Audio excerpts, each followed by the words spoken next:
రక్షించును. యెహోవా వారిని కాపాడి బ్రతికించును. భూమి మీద వాడు ధన్యుడను. వారి శత్రువుల ఇష్టకు నీవు వారిని అప్పగించు.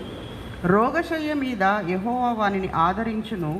రోగం కలుగగా నీవే వానిని స్వస్థపరచుదువు.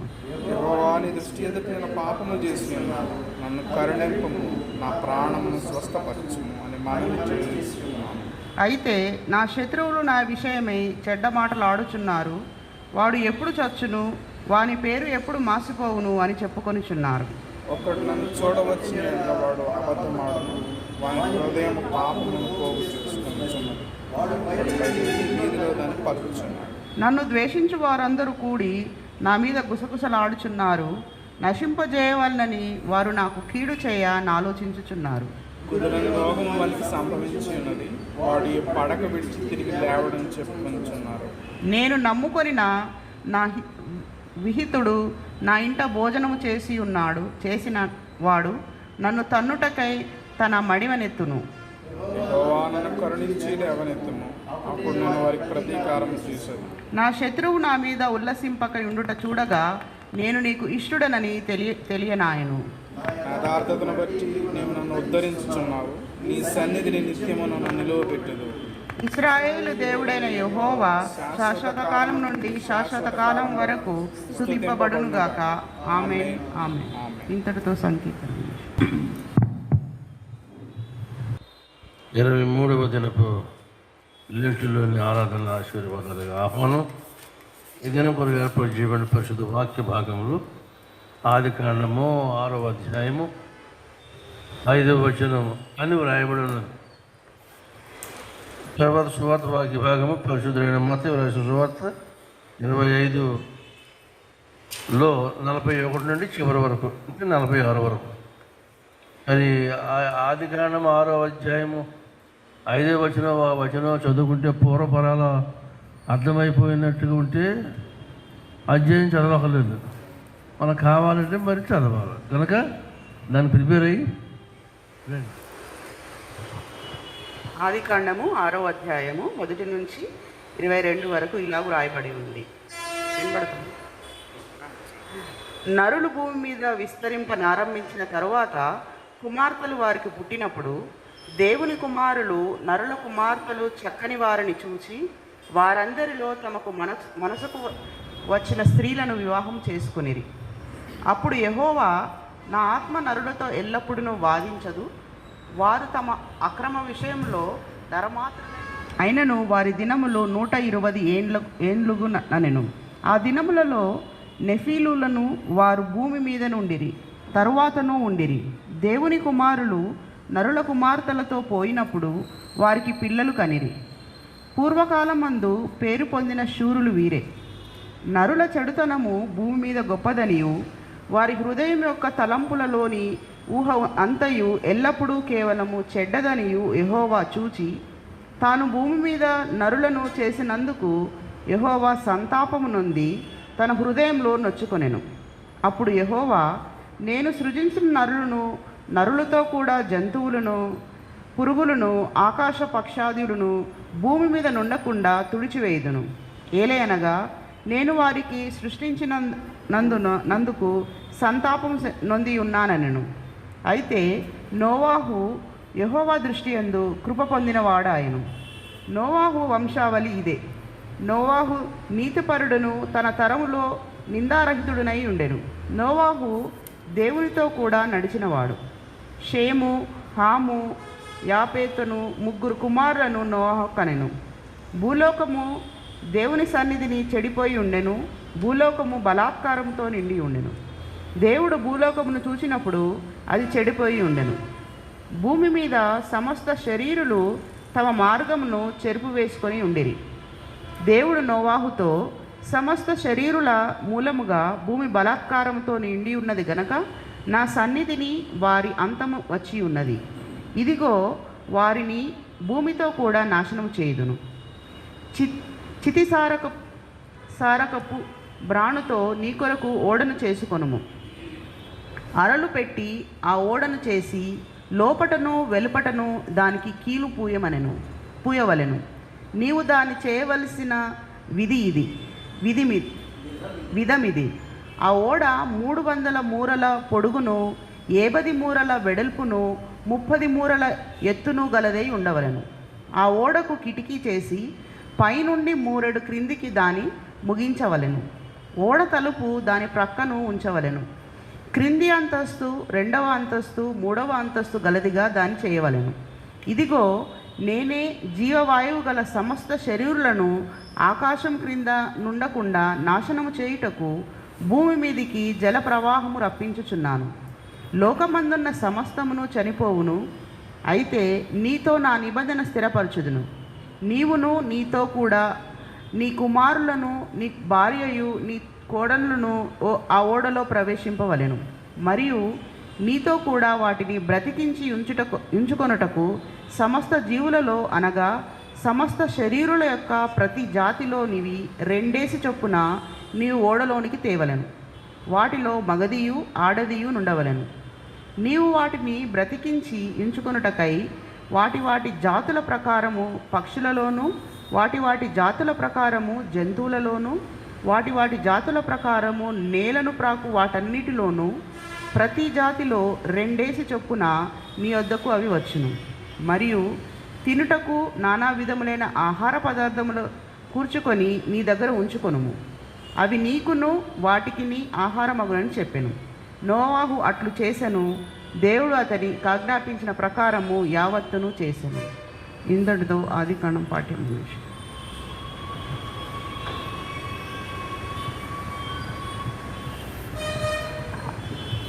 God bless you. రెండవ భాగంగా మత్తయి సువార్త 25వ అధ్యాయంలో 41 నుండి చివరికి అంటే 46 వరకు లెంట్లోని 23వ దినం కొరకు ఏర్పాటు చేయబడిన పరిశుద్ధ లేఖన భాగము పరిశుద్ధులైన మత్తయి సువార్త 25వ అధ్యాయం 41 నుండి 46 వరకు ఇలాగ వ్రాయబడి ఉన్నది. అప్పుడు ఆయన ఎడమ వైపున ఉండి వారిని చూచి, శపింపబడిన వారలారా, నన్ను విడిచి అపవాదికిని వాని దూతలకును సిద్ధపరచబడిన నిత్యాగ్నిలోనికి పోవుడి. నేను ఆకలి గొంటిని, మీరు నాకు భోజనము పెట్టలేదు. దప్పిగొంటిని, మీరు నాకు దాహమీయలేదు. పరదేశినై ఇంటిని, మీరు నన్ను చేర్చుకొనలేదు. దిగంబరినై ఇంటిని, మీరు నాకు బట్టలు ఇయ్యలేదు. రోగినై చెరసాలలో ఉంటిని, మీరు నన్ను చూడరాలేదని చెప్పును. అందుకు వారును, ప్రభువా, మేమెప్పుడు నీవు ఆకలి కొని ఉండుటైనను, దప్పిగొని ఉండుటైనను, పరదేశి అయి ఉండుటైనను, దిగంబరివై ఉండుటైనను, రోగివై ఉండుటైనను, చెరసాలలో ఉండుటైనను చూచి నీకు ఉపచారము చేయకపోతిమని ఆయనను అడిగెదరు. అందుకు ఆయన, మిక్కిలి అల్పులైన వీరిలో ఒకనికైనను మీరు ఈలాగు చేయలేదు గనుక నాకు చేయలేదని మీతో నిశ్చయముగా చెప్పుచున్నానని వారితో అనును. వీరు నిత్య శిక్షకును, నీతిమంతులు నిత్య జీవమునకును పోవుదురు. ఇంత పర్యంతం. Thank you.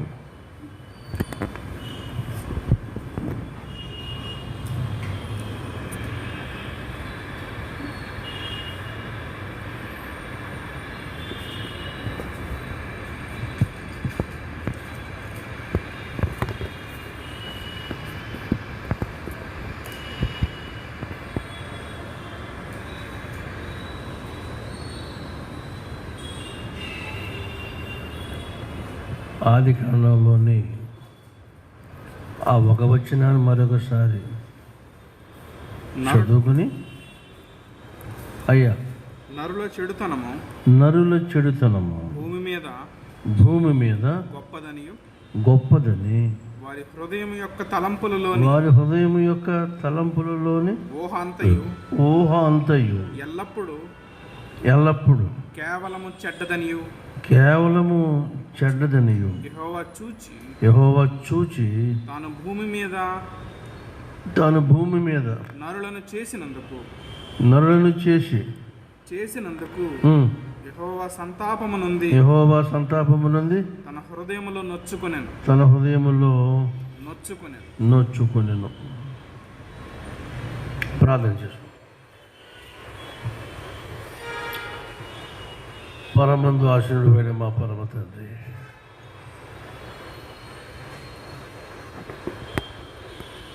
ఎన్నిటన్నిటికీ మీ సన్నిధికి పరిశుద్ధతయే అనుకూలమని మీరు సెలవిచ్చారు కనుక మీకు స్తోత్రాలు.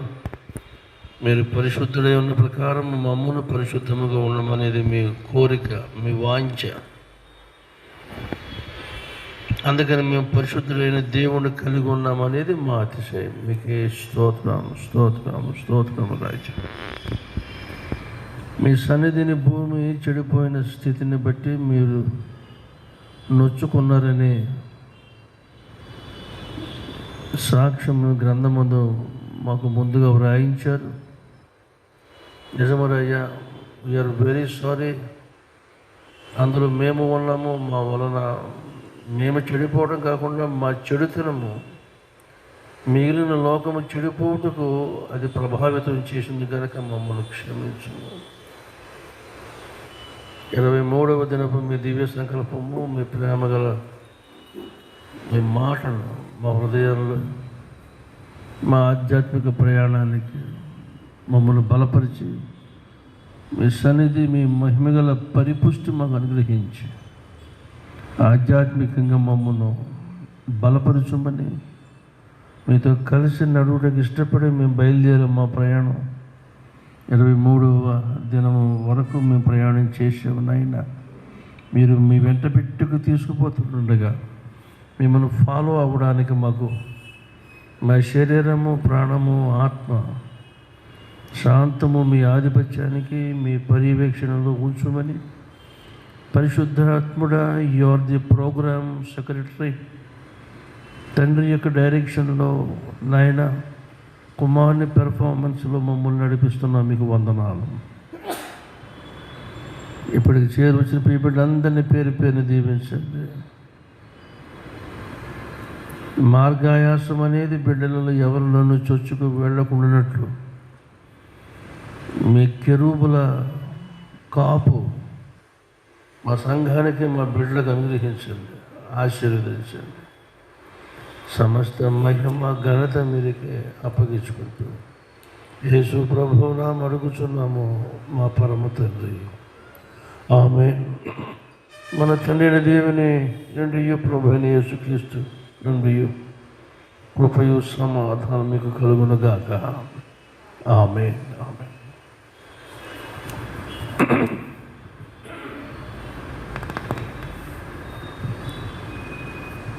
23 రోజులు మనము we are travelling along with our master, champion and guide, our pioneer, the Lord Jesus Christ. So all glory be to him. ఈవేళ చదివిన భాగం ఆది కాండంలోనే దేవుడు తను బాధపడ్డాడు. ఎందుకంటే ఆయన సంతానపడతాం అంటే ఆయన మార్చుకున్నాడు, మారుతాడు అని కాదు. To that extent he was wounded in his heart.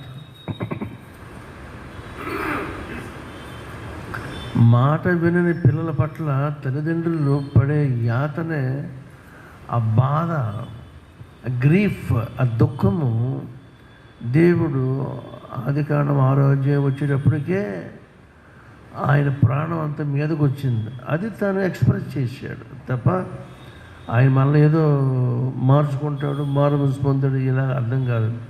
ఇక్కడ ఏమంటే ఆంథ్రోపోమార్ఫిక్ వ్యూ అని అంటే ఒక మనిషి ఎలాగ ఫీల్ అవుతాడో అలాగా పరమ తండ్రి మానవుడు హ్యూమన్ పేరెంట్గా బాధపడ్డాడని అర్థం చేసుకుంటాక అలాగ రాయడం జరిగింది. మంచిది. భూలోకము ఎలా చెడిపోయింది అనేది ఇక దాన్ని మనం వెనక్కి వెళ్తే ఏమీ లేదు. The only thing, the intent behind human thought is always evil. ఆలోచన అనేది ప్రతి ఒక్కరికి ఉంటుంది, ఆలోచన వెనక ఊహ ఉంటుంది, ఊహను బట్టి ఆలోచన. కాబట్టి so behind every thought there is an intention. ఆ ఇంటెన్షన్లో కూడా దేవునికి ఇంపైన రీతిగా మన ఊహలు జరగాలి తప్ప ఆయన చిత్తానికి సరిపడగా ఉండాలి. మనం పాడుకునే పాటలో Jeevan Jyoti press and GDM machinery ఎంటర్ప్రైజ్లో మంచిగా పాత్ర వహించిన కె విల్సన్ గారు రాసి పెట్టాడు పాట. ఎప్పుడో రాశాడు, నా చిన్నప్పటికే అది అమల్లోకి వచ్చేసింది. స్కూల్లో పాడుకునేవాడు మేము, ప్రార్థన వినడి పావనుడు. దినదినంబు చేసిన సేవ దైవ చిత్తముకు సరిపోవా, దీనుడవయ్యో దిటముగ కొండపై చేసిన ప్రార్థన నేర్పుమయా, ప్రార్థన వినేడి పావనుడా, ప్రార్థన మాకు నేర్పుమయా. ఏంటిది? ఆయన చిత్తానికి ఆయన సంతోషపట్టిన బిడ్డ, అతనికి కొడుకు ఎలాగా, కూతురు ఎలాగవుతుంది అనేది ఆయన బాధ. ఇవాళ మనము ఏడ్చేది అఘోరించేది అదే. యేసు ప్రభు ఎందుకు ప్రియమైన కుమారుడుగా అయ్యాడంటే, Jesus was never after his own desire, he was always after the desire of his father. మా డాడీకి ఏం కావాలి, మా డాడీ మనసులో ఏముంది, అది ఈయన ఎరిగి దాన్ని చేయటానికి ఇష్టపడ్డాడు. కానీ తన ఇష్టానికి ఎన్నడూ ప్రిఫరెన్స్ ఇవ్వలేదు. అటువంటి బిడ్డలు లోకంలో ఉంటారంటే ఎక్కడో ఉంటారు, అడపదడప ఎక్కడో ఉంటారు. తండ్రి చిత్తం. ఇప్పుడు గెచ్చబడిన తోటలు కూడా ప్రార్థనలో ఊరికే మానవుడిగా అన్నాడు తప్ప తన మానవుడినే తన లిమిట్స్ ఏంటో ఎరిగి తండ్రికి చేసిన ప్రార్థనలో ఫస్ట్ పార్ట్లో ఏమన్నాడు, నీ చిత్తమైతే దీన్ని తొలగించేది ఆయన అన్నాడు. కానీ అట్ ది ఎండ్ అయినను నీ చిత్తమే సిద్ధించుగాక అంటే at the point of death Yesu రాజుకి రాలే, తన బాధని వ్యక్తి. ఎందుకంటే దట్స్ అన్బేరబుల్ బర్డెన్. మాటలు కాదు, ఆదాము నుండి కోట్లాది మానవాళి పాపాన్ని మూయడం అంటే ఆయన ఉగ్రత, అగ్ని ఎవరు తట్టుకోలేరు. అది భయం వేసి, అంటే ఆయన మానవుడే అనడానికి అదొక మనకి ప్రూఫ్ అనమాట. దేవుని కృపను బట్టి ఆయన భరించాడు. భరించడానికి చాలిన కృప తండ్రి ఇచ్చాడు. అక్కడ ఇద్దరును father and son and co, అది ఫాదర్ అండ్ కో అనమాట. అంటే తండ్రి అండ్ హిస్ సన్, వాళ్ళిద్దరు జాయింట్ ఎంటర్ప్రైజ్. అది ప్లాన్, ఇదేమో పర్ఫార్మెన్స్ చేత. అందుకని ప్రభువా మమ్మల్ని కనికరింపు, ఆరాధనలో క్రీస్తు మమ్మల్ని కనికరింపు. కనికరించే తండ్రి కనుక మనల్ని ఏమి చేయాలని ఆలోచించాడు. ఆయన చేసిన ఆలోచన అమలుపరిచాడు క్రీస్తు యాజ్ హిస్ సన్. ఈ రెంటిని ఆపరేషన్కి పరిశుద్ధ ఆత్ముడు దేవుని ఆత్మయ్యి ఈ వాజ్ ది బ్యాక్గ్రౌండ్.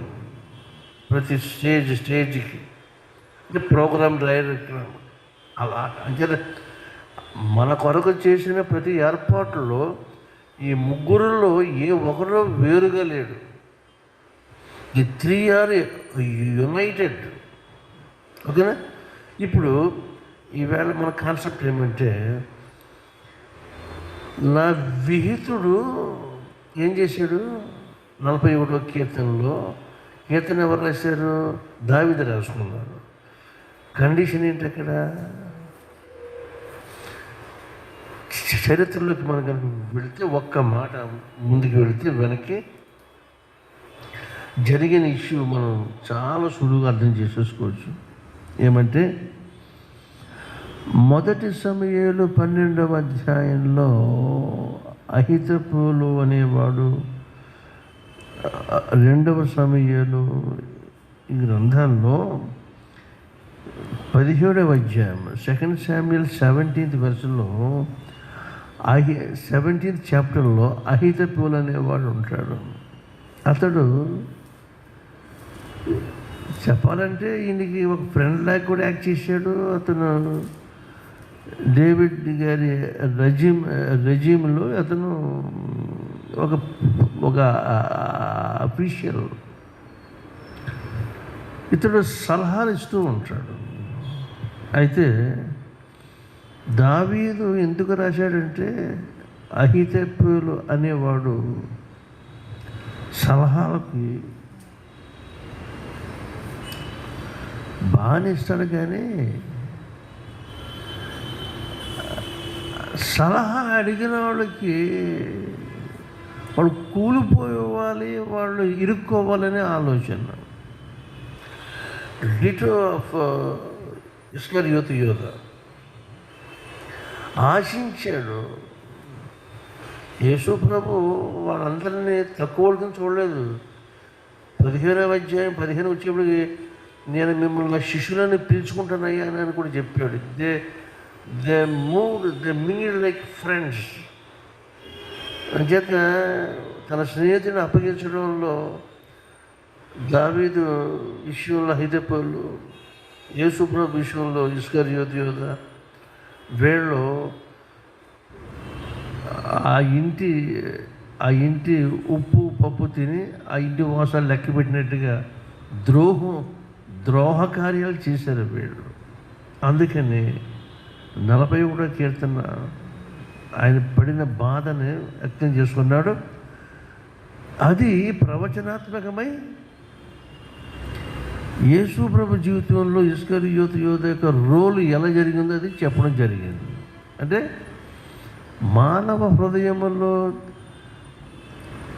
హృదయం ఆలోచనలు కేవలం ఎల్లప్పుడూ చెడ్డవైనని చెప్పడానికి, right from Genesis to Samuel, from Samuel to Jesus, then Jesus to even until now onwards to us, మన వరకు కూడా. ఎందుకంటే కాలము మారింది తప్ప హృదయపు స్వభావం ఆదాము నుండి నేటి వరకు మారలేదు. ఎందుకు మారలేదంటే, అది పతనమైన మానవాళి, పాపము చేసి పడిపోయిన తల్లి తండ్రికి పుట్టిన సంతానం మనం అందరం.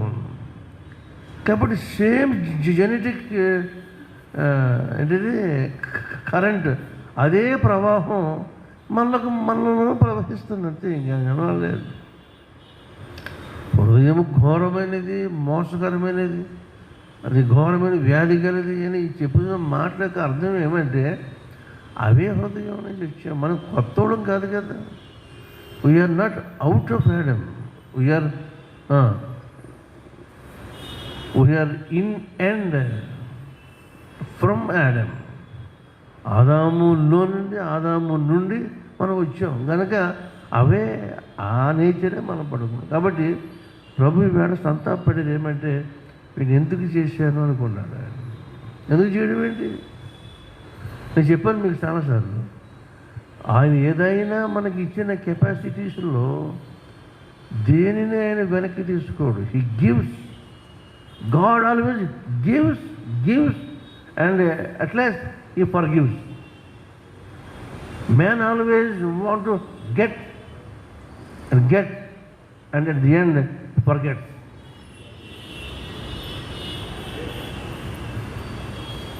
మీరు చూసుకోండి, ఎంత కోటీశ్వర్లు బిడ్డలైనా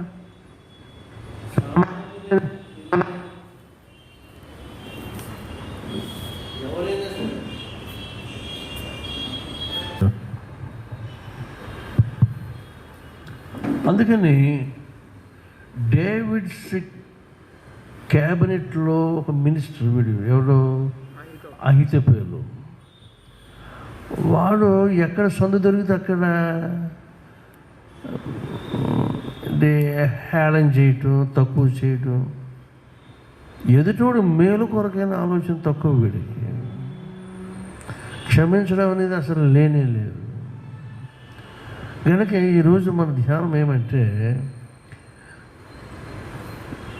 యేసు ప్రభు తీర్పు దినాన్ని మేకలలో నుండి గొర్రెలను వేరు చేయడానికి గల కారణము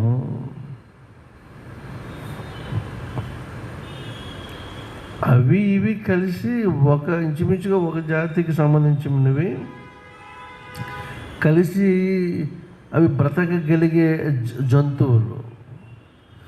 అయితే పేర్లు వేరు. మేకలలో నుండి గొర్రెలు వేరు చేశాడు తప్ప గొర్రెల్లో నుంచి మేకలు కాదు. అర్థం ఏంటి? లోకము గొర్రెలు అంటే రెబలింగ్ నేచర్. మేక ఎదురు తిరుగుతుంది కానీ గొర్రె ఎదురు తిరగదు. మీరు కావాలంటే ప్రాక్టికల్ చేసి చూడండి. గొర్రె పుట్టేడైనా సరే దాన్ని మనం రెచ్చగొడితే ఎదురు తిరుగుతుంది కానీ మామూలుగా ఎదురు తిరగదు. మేక అలా ఫాలో అవ్వదు. దాన్ని నచ్చినంతసేపు ఫాలో అవుతుంది, నచ్చకపోతే ఎదురు తిరుగుతుంది. ఆ యాటిట్యూడ్ ఉంది అందులో. గనక ప్రభు ఆయన సర్వజ్ఞాని కనుక ఆయన మాట చెప్పాడు. అలాగా మేకలలో నుండి గొర్రెలు వేరు చేశాడు. చేసినప్పుడు ఇప్పుడు ఈవేళ భాగంలో ఎలా వచ్చింది అది, దాని బిగినింగ్ ఎలా ఉంది ఈవేళ పారాగ్రాఫ్లో 41 నుంచి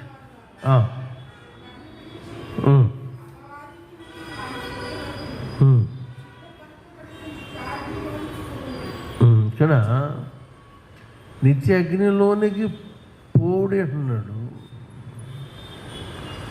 మరి పైన 34లో గొర్రెల వంటి వారి వైపు చూసి వాళ్ళని ఏమంటున్నాడు, నా తండ్రి చేత ఆశీర్వదించబడిన వారులారా రండి, లోకం పుట్టినది మొదలుకొని మీ కొరకు సిద్ధపరచబడిన రాజ్యమును స్వతంత్రించుకోండి. కమ్ అండ్ ఇన్హెరిట్ అంటున్నాడు అక్కడ. ఇక్కడేమో గో అండ్ ఫాల్.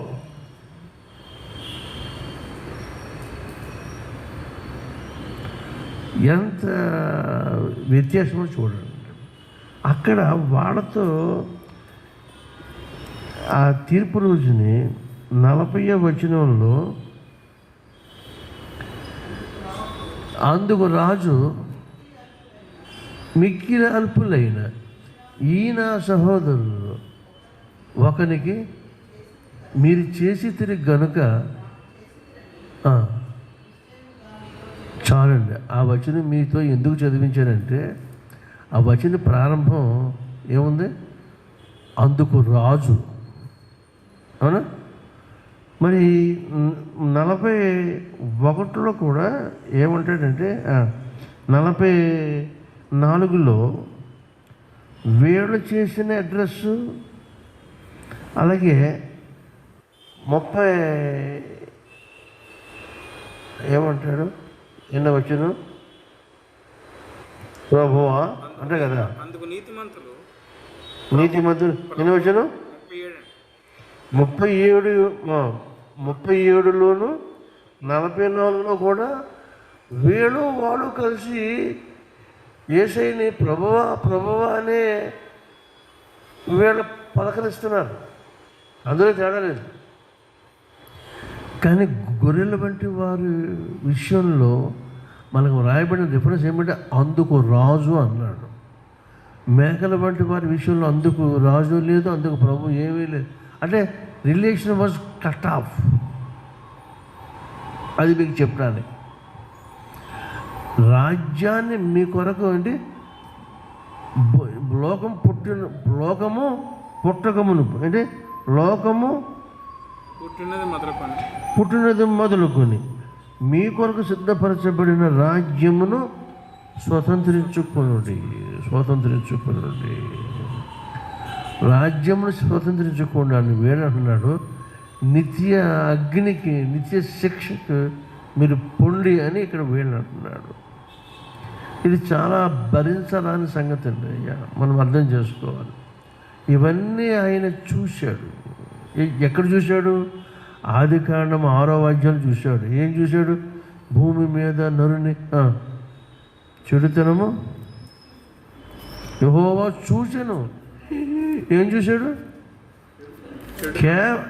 కేవలము భూమి మీద నరుల చెడుతనము భూమి మీద గొప్పదనియు వారి హృదయం యొక్క తలంపులలోని ఊహను ఎల్లప్పుడూ కేవలము చెడ్డదనియు యెహోవా చూచెను. దేవుడు చూడడానికి మన గేజ్ యొక్క లెంగ్త్ వేరు, దేవుని గేజ్ యొక్క లెంగ్త్ వేరు. మనం చూస్తున్నప్పుడు దీనికి మూల భాషలో హీబ్రూ కానీ గ్రీకులో కానీ చాలా ఎంఫాటిక్గా అక్కడ వ్రాయబడి ఉంటుంది. చూడము మనము ఒక అవగాహన వరకు మనం చూస్తాము, తర్వాత మనం చూడలేము. సైన్స్ ఏం చెప్పింది? ఆరోగ్యవంతమైన మనిషి యొక్క దృష్టి అతని ముందు ఎటువంటి ఆటంకాలు లేకుండా, చెట్టు చేమ ఏమీ లేకుండా ఉంటే 6 కిలోమీటర్ల వరకు చూడొచ్చట. 6 km వరకు 6 km అవతల ఏ టార్గెట్ పెట్టావో ఆ టార్గెట్ని చూడగలిగిన కెపాసిటీ మానవ నేత్రానికి దేవుడు పెట్టాడు. ఇక ఆ తర్వాత వాడికి కనపడదు. అందుకని మనము సముద్రపు ఒడ్డుకి వెళ్ళినా ఎక్కడికి వెళ్ళినా చూస్తే కొంత లెక్క చూస్తాం. చూసాక నీరు ఆకాశము ఏకమైపోయినట్టుగా ఉంటుంది మనకి.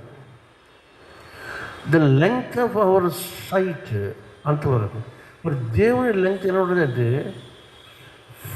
For ages, from ages to ages, యుగాల నుండి చూసే కన్ను. ఆ కన్ను చూసేటప్పటికి వీళ్ళేమయ్యారు? వారి ఆలోచన వెనక ఊహలు కేవలం ఎల్లప్పుడూ చెడ్డదని యెహోవా చూశాడు కనుక ఆయన చూసినప్పుడు మానవ జాతి నాశనానికి, అంతానికి వచ్చేసి ఉన్నది.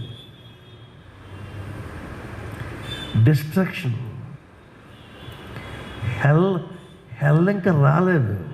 హెల్లో వీడు లూసిఫర్ అక్కడ ప్యారడైజ్లో దేవుని మీద వీడు రెబల్ అయినప్పుడు వాడి కింద గెంటాక వీడు ఎన్నటికీ మారు మనసు పొందట్లేదని దేవుడు వీడి నిమిత్తము, వీని దూతల నిమిత్తము అప్పుడు హెల్ ఆయన అరేంజ్ చేశాడు. అండ్ అంటే అన్క్వెంచబుల్ ఫైర్, ఆరని అగ్ని అక్కడ పెట్టి. యాక్చువల్గా మనిషిని తీసుకెళ్ళి అగ్నిలో వేద్దామని దేవుడు ఎప్పుడూ చేయలేదు. Men are destined to be eternal blessed, నిత్య ఆశీర్వాదకులుగా ఉండాలని ఆయన కోరాడు తప్ప ఏమి కాదు. కనుక ఇప్పుడు ఏమంటాడు? అపవాదికిని వాని దూతలకును సిద్ధపరిచిన నిత్య అగ్నిలోనికి పోండి. గెహెన్నస్.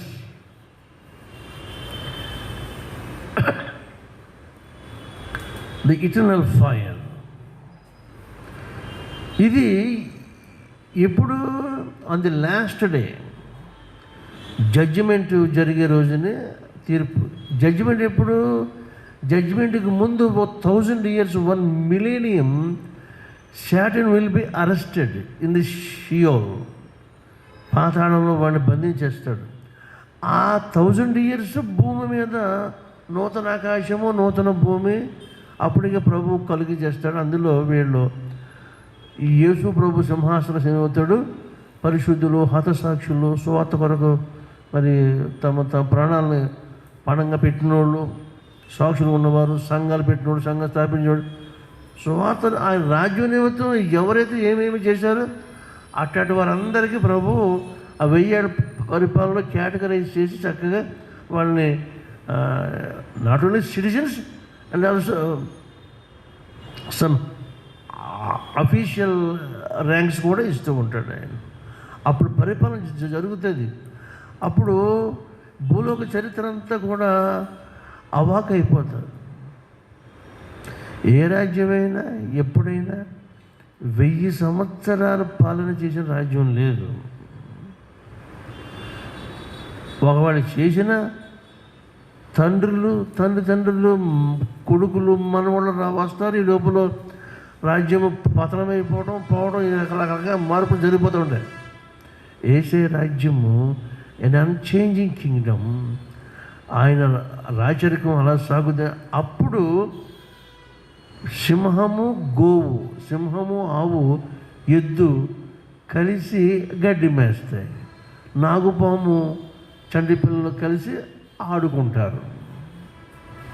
ఇది ఎప్పుడు ఆదాము ఆజ్ఞాతిక్రమము చేయక మునుపు ఏదేనులో అలాగ ఉండేది. ఇప్పుడు మన మధ్యలో ఈ డిఫరెన్సెస్ ఎందుకు వచ్చినాయి? డ్యూ టు సిన్ అనమాట. Sin causes fear. ఆదాము ఎందుకు భయపడ్డాడు? ప్రభా నేను భయపడి చెట్టు జాగ్రత్త, మరి నీకు ఎవరు చెప్పాడు అన్నాడు. భయం అనేది లేదు అసలు. భయము, రోగము, జాడ్యం ఇవన్నీ ఇదేమంటే సిన్నే కారణం. Sin is the root cause of for every evil of human kind. అందుకని సంస్కర్తలు వస్తే ఏవో కొన్ని విషయాలు సంస్కరిస్తారు, ఒక ఏరియాని చేస్తారు. సర్వలోకాన్ని సంస్కరించలేరు. సర్వలోకంలో ఉన్న అన్ని ఇన్ఫర్మిటీస్, అన్ని బలహీనతలు, అన్ని బ్యాడ్ ప్రాక్టీస్ని ఆపలేరు. ఏదో కొన్ని విషయాలు. యేసు ప్రభు ఎందుకు వచ్చాడంటే ఆ రూట్ కాజ్ని లోకంలో లేకుండా చేయడానికి యేసు వచ్చి, కనుక యేసు అనే పేరుకి అర్థం కూడా వెంటనే చెప్పేశాడు దేవుడు. ఏమని? ఆయన వారి ప్రజలను తమ పాపముల నుండి రక్షించును. అంత స్పష్టంగా చెప్పి కనుక ఈవేళ ఆయనకి ఎడమవైపు ఉన్నవారు, శపించబడిన వారిని ఎలాగ దేవుడు అడ్రస్ చేశాడంటే ఎంత తట్టుకుంటామో ఆ మాట ఆలోచించండి. శపించబడిన వాళ్ళ మీకుని అపవాదికిని వాని దూతలకును సిద్ధపరిచిన నిత్యాగ్నిలోకి పొండి అని చెప్పాడు దేవుడు. అది మనకు సంభవించకుండా ఉండాలని యేసు అను తన కుమారుణ్ణి తండ్రి అయిన దేవుడు మన కోసం పంపాడు. ఎందుకంటే ఆయన చూశాడు. ఆదికాండం 6వ అధ్యాయం చూసేటప్పటికి మన పని we all went to the edge of the destruction. నాశనం అయిపోతాక మనం సిద్ధపడిపోయాం, అంచుకొచ్చేసి ఉన్నాము. అంత అక్కడి నుంచి చేసిన ప్లానింగ్ అనమాట. కాబట్టి ఈవేళ తీర్పు దినం యొక్క ప్రభావం, నిత్య ఆశీర్వాదము కుడివైపు ఉన్న వాళ్ళకి, నిత్య అగ్ని లేక శిక్ష ఎడమవైపు ఉన్న వారికి సంభవిస్తుందని ప్రభు మనకి ఇక్కడ చాలా స్పష్టంగా చేసేసాడు. దేవుడు తన సువార్తను మనకి ఇలాగా ప్రకటించమంటున్నాడు. ఏమండి? సువార్త అంటే ప్రవక్తలకు ప్రభువు చూపించేది ఏమంటే నీ రాజు ఏలుచున్నాడు అని ఆ స్టేట్మెంటే గాస్పెల్. అది ఎప్పుడు సంభవిస్తుంది? ఆయన రాచరికంలో మనుషులు ఉంటే వాళ్ళకే ఆయన రాచరికం. బాగా అర్థం చేసుకోండి. నీ దేవుడు నిన్ను ఏలుచున్నాడు అని ఈ మాట ఇశ్రాయేలు ఇక యూదా జనాంగానికి ప్రకటించమని ప్రభువు యెషయా ద్వారా తెలియజేయించాడు. రైటే. అసలు ఇప్పుడు వాళ్ళు ఎక్కడున్నట్టు వాళ్ళు బబులోన్లో ఉన్నారు. బబులోన్లో ఉన్న వాళ్ళకి దిస్ ఈజ్ ద గాస్పెల్ అని యెషయా, రే మీ దేవుడు మిమ్మల్ని ఏళ్తున్నాడు రా, మీరు ఇక్కడి నుంచి లేచి మీ దేశం వెళ్ళిపోవచ్చు అనే చల్లటి మాట వాళ్ళు విన్న వెంటనే వాళ్ళ హృదయాలు పులకిస్తాయి. వాళ్ళు బయలుదేరి వస్తుంటే పర్వతాలు డ్యాన్స్ ఇచ్చినాయట, ఆకాశము భూమి ఉత్సాహంతో పొంగిపోయినాయట. ఎందుకంటే God is reigning, your God reigns O Jerusalem. ఈ మాట మనం వినాలి. అర్థం ఏమంటే ఇప్పటి వరకు గతించిన 70 సంవత్సరాలు మీరు రాజు కాని వంటి వాడి వాడి అండర్లో ఉండిపోయారు. అన్యుని కాడి కింద ఉన్నారా మీరు. ఇక ఇది చాలు. ఇక్కడి నుంచి లేచి go to your promised land అని ప్రభు చెప్పడంలో అది విన్నవారికి సంతోషము అవధులు దాటేస్తున్నాయి. దేవుని పిల్లల ఈవేళ ప్రభు చెప్తున్నమాట, నా తండ్రి చేత ఆశీర్వదించబడిన వాళ్ళారా అని ఆ మొదటి జాబితా మొన్న విన్నాం మనం. ఈరోజు ఎడమవైపు ఉన్నవాడు వింటున్నాం. ఇది ఈ సబ్జెక్ట్ చెప్పడం కూడా చాలా బాధాకరం. అయితే చెప్పక తప్పదు. చెప్పకపోతే ఇంకా దాని గురించిన ప్రస్తావన సీరియస్నెస్ మనుషు హృదయాల్లో ఉండదని ప్రభువే ఈ మాట వ్రాయించాడు బైబిల్లో. కాబట్టి ఈవేళ మనం నేర్చుకునే మాట ఏమంటే, మనం ఆయన సన్నిధిలో ప్రభువా అని అడ్రస్ చేయడం కాదు. మనం నిజంగా అడ్రస్ చేస్తే ఆయన రాచరికంలో, ఆయన ప్రభుత్వంలో, ఆయన ఆర్డినెన్స్ అన్నిటిని మనము ఆనర్ చేయాలి. కానీ ఎడమవైపు ఉన్నవాళ్ళు కూడా ప్రభు అంటున్నారు, కానీ వాళ్ళు ఆయన ఇచ్చిన ఆజ్ఞలు ఏది వాళ్ళు పాటించట్లేదు అని వాళ్ళ నోటితో వాళ్ళు ఒప్పుకుంటున్నారు. ఏమి వాళ్ళు అడిగారు, ప్రభా నువ్వు ఎప్పుడు వచ్చావు మా ఇంటికి, నువ్వు ఎప్పుడు అంటే వస్త్రహీనుడు వచ్చావని మేము మీకు ఇవ్వలేకపోయాము, మీరు ఎప్పుడు వచ్చారు మా ఇంటికి, భోజనం లేదని అలాగని చెప్తే మేమే పెడితే భోజనం అని ఇప్పుడు మాట్లాడుతున్నారు. ఇవన్నీ కూడా ఒకేసారి ఎడమవైపుకి వాళ్ళు కుడివైపు వాళ్ళు విడగొట్టేసిన తర్వాత వీడితో మాట్లాడితే వాళ్ళతో మాట్లాడు. The king speaks on either sides.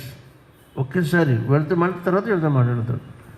అప్పుడు వీళ్ళు ఎదురుకుండా వాళ్ళు ఎదురుకుండా ఫేస్ టు ఫేస్ జవాబు ఉండదుక. వీడో ప్రభు అంటాడు, వాడో ప్రభు అన్నారు.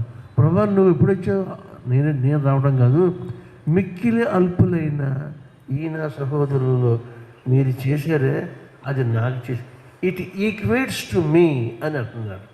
ఇక్కడ వీళ్ళతో మీరు నాకు ఇవ్వలేదు కదంటారా, ఎప్పుడంటే ఎప్పుడు కాదు, మిక్కిలి అల్పులైన వీళ్ళలో మీరు ఎవరికి మీరు ఈ పనులు చేయలేదు.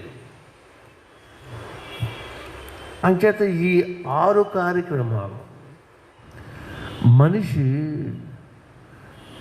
అత్యంత అవసరమైన ఈ 6 సంగతులు.